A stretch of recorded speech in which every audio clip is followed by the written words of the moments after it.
Bonjour tout le monde, bienvenue sur la chaîne Pierre Deschéry. Je rappelle, sur cette chaîne, nous parlons immobilier, immigration et finances personnelles. Et aujourd'hui, je vais vous partager l'histoire triste, révoltante, difficile d'une personne qui estime qu'elle a été victime de racisme systémique. Je précise que sur cette chaîne, je ne parle pas de politique, mais étant donné que ça a rapport avec l'immigration, en particulier l'intégration, c'est pourquoi je prends le soin de partager cette histoire avec vous. Deuxième précision, je prends le soin de noter à votre attention que l'objectif du partage de cette anecdote, de cette histoire triste, n'est pas de généraliser, d'étiqueter tous les Québécois, toutes les Québécoises de racistes. Pas du tout.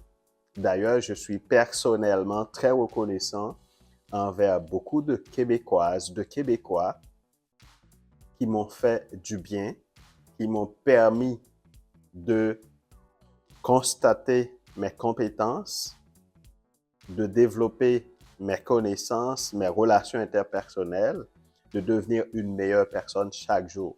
Je les remercie tous et toutes. Ils sont tellement nombreux que je n'ose pas commencer par citer de noms pour ne pas faire de jalousie, pour ne pas créer des jaloux, parce qu'ils sont très, très nombreux. Il y a en majorité, les Québécoises et les Québécois se montrent très ouverts, de très bonnes personnes, des humains qui peuvent comprendre ce que vit l'autre tout en étant différents.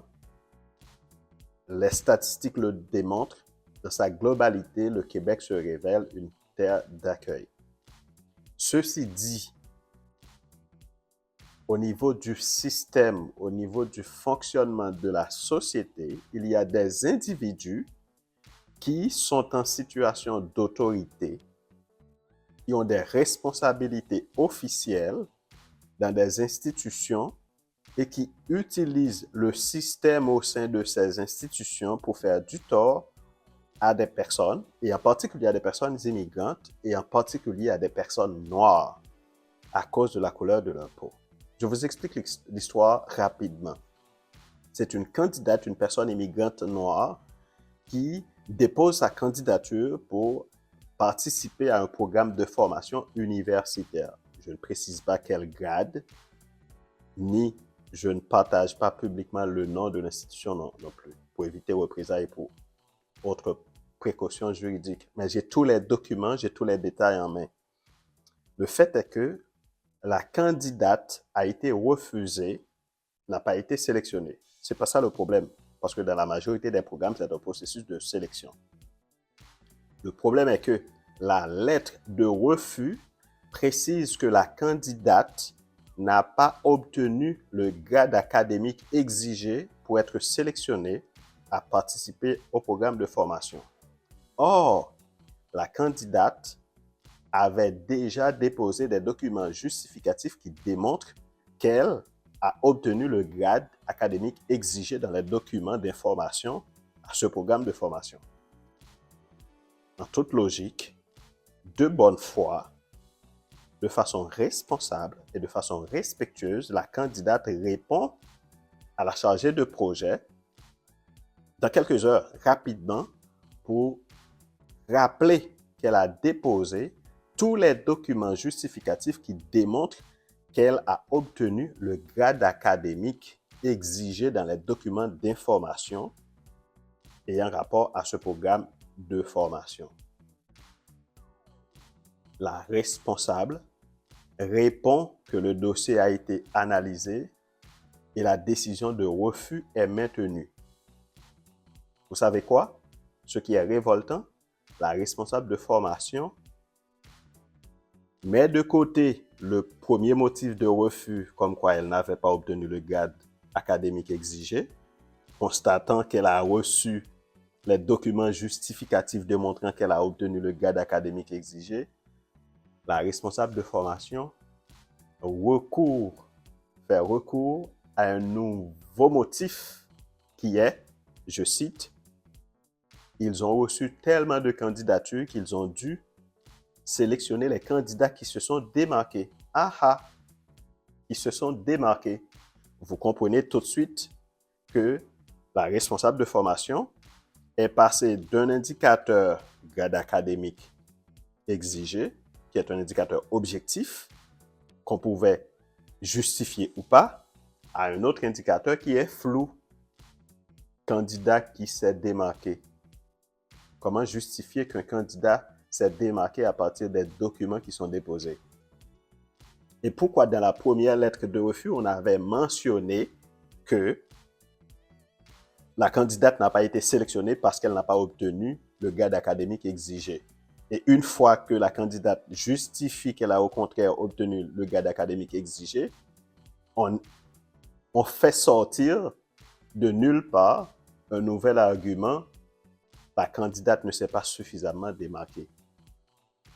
Vous comprenez tout de suite, c'est la manifestation du racisme systémique. L'utilisation d'un argument qui est flou, qui n'a aucun fondement objectif, qui est arbitraire, qui est subjectif, et donc qui permet à cette autorité académique, dans ce cas-ci, d'utiliser de son pouvoir, de son poste d'autorité, pour discriminer une personne noire à cause de sa couleur de peau, en utilisant un premier argument qui est débattu, qui ne tient pas, mais pour se défendre, pour se conforter dans sa position raciste, utilise un autre argument qui est flou, qui est subjectif, et la victime se retrouve dans l'impossibilité de dénoncer, dans l'impossibilité de démonter le deuxième argument, parce que le deuxième argument, c'est tout à fait flou, c'est tout à fait vague. Comment elle peut démontrer qu'elle s'est démarquée? Elle ne sait même pas c'est quoi se démarquer. Vous regardez la vidéo, c'est quoi pour vous se démarquer quand vous déposez un dossier de candidature pour participer à une formation? C'est quoi se démarquer? Si on parle de grade académique, c'est quelque chose d'objectif. Vous pouvez démontrer que vous répondez, vous avez obtenu ou pas le grade académique. Ça, c'est objectif. Je suis un professionnel en gestion de projet, j'y connais un peu, ça, c'est objectif. Mais au nouvel argument, la candidate ne s'est pas démarquée, ça veut dire quoi? C'est du n'importe quoi. La candidate, toujours de bonne foi, a fait recours à l'autorité qui a la responsabilité de remettre en question certaines décisions discriminatoires. Vous savez quoi? L'autre autorité maintient la décision de refus, estimant que la responsable de formation a été juste dans sa décision. Mais pourquoi la première lettre de refus avait mentionné qu'elle n'avait pas le grade académique exigé? Et tout à coup, on vient avec un deuxième argument. C'est justement ça, l'une des caractéristiques de décisions qui sont du racisme systémique. C'est d'utiliser des indicateurs, des arguments qui sont flous, qui sont vagues et qui ne vous permettent pas de contrecarrer leur position raciste. Voilà pourquoi, en prenant connaissance de ce fait, je ne donne pas de lieu, de nom, mais en connaissance de ce fait, de cet acte de racisme systémique, j'ai pris le soin de partager cette histoire triste avec vous pour vous mentionner, pour vous aider à comprendre à quel point il y a énormément de Québécois et de Québécoises qui sont de bonnes personnes, qui sont ouvertes, qui sont humaines, mais il y a quelques Québécois et quelques Québécoises qui sont extrêmement racistes et qui sont en train d'utiliser leur position d'autorité pour faire du tort à des gens. Je vous l'avoue, les décisions racistes de ce genre tuent, blessent, brisent des rêves personnels, des rêves familiaux. Vous n'imaginez pas l'impact, l'ampleur des dégâts que vous êtes en train de causer. Ce petit groupe de racistes utilisent leur position d'autorité pour discriminer sur la base de la couleur de la peau. Comment passer d'un argument de grade académique exigé non obtenu, et quand le candidat démontre qu'il a obtenu le grade académique, on évoque tout de suite un autre argument: il ne s'est pas suffisamment démarqué. À partir de quoi? Ça veut dire quoi se démarquer? Voilà l'histoire. N'hésitez pas sur la chaîne Pierre Deschéry, nous parlons d'immigration, d'immobilier, de finances personnelles. Ça n'a pas été un plaisir, mais je vous partage l'histoire. À bientôt. Merci. Au revoir.